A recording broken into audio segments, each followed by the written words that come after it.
ఏమోనండి మరి ప్రార్థన మాత్రం చేసుకుంటూ ఉన్నది, మేము పిలిచినా సరే పలకట్లేదు, మేము వెళ్ళి ఆ పాపకి వైద్యం చేయాల్సిన ట్రీట్మెంట్ ఇచ్చి వస్తున్నాము అని చెప్పారు వాళ్ళు. తను ప్రార్థన చేసుకుంటున్నది.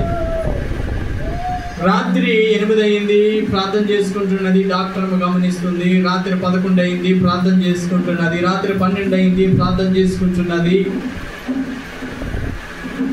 తెల్లవారి 5 అయింది, ప్రార్థన చేసుకుంటున్నది. తెల్లవారి 7 అయింది, ప్రార్థన చేసుకుంటున్నది. 8 అయింది, ప్రార్థన చేసుకుంటున్నది. 10 అయింది, ప్రార్థన చేసుకుంటూ ఉన్నది. ప్రార్థనలోనే ఉన్నది. ఇంకా ప్రార్థనలోనే ఉన్నదమ్మా, ఫీజు కట్టాలి కదా అంటే ప్రార్థనలోనే ఉన్నది మేడం అని చెప్తే, ఈలోపు డాక్టర్ గారు వచ్చారు. పలానా పేషెంట్ వాళ్ళు ఈరోజు డిశ్చార్జ్ కదా. అవును సార్ డిశ్చార్జ్. ఫీజు పే చేసారా? చేయలేదు. అయితే మరి వారిని డిశ్చార్జ్ చేయండి. ఈరోజు మా యొక్క అమ్మగారి యొక్క దినము, చనిపోయిన దిన ప్రకారంగా ఈరోజు వాళ్ళు ఫీజు కట్ట అవసరం లేదని కూడా చెప్పండి. గట్టిగా చెప్పండి. ఈరోజు వారు ఫీజు కట్ట అవసరం లేదు, ఫీజు కట్టకుండానే వాళ్ళు డిశ్చార్జ్ చేయండి అని చెప్పంగానే ఆమె దగ్గరికి వెళ్ళి ఈ స్టాఫ్ మేడం మేడం అని పిలిస్తే ప్రార్థనలో నుంచి కళ్ళు తెరిచింది, లేచింది. లేవగానే మేడం ఈరోజు మీరు డిశ్చార్జ్ తెలుసు అన్నది.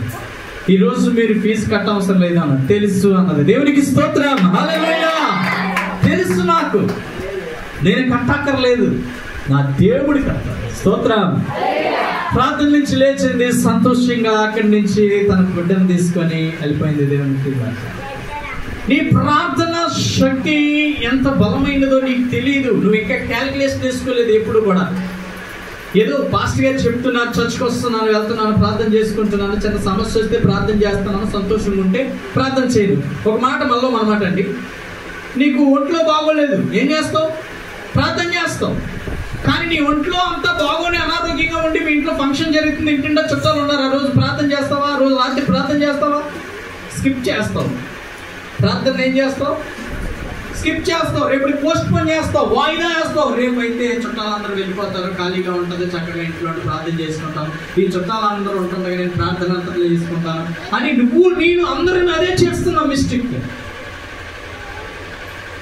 సమస్య వస్తేనే ప్రార్థన కాదు, సమస్య లేనప్పుడు కూడా ప్రార్థన చేయాలి. హల్లెలూయా.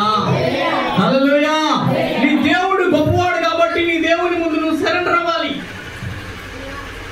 అయ్యా నేను పాపిని, నేను ఎవరి ముందు తల వంచవసరం లేదు, నీ ముందు నేను మాత్రం ఖచ్చితంగా తల వంచి సరెండర్ అవ్వాల్సిందే ప్రభువా. ఎంతో పాపంలో మునిగిపోయి ఉన్న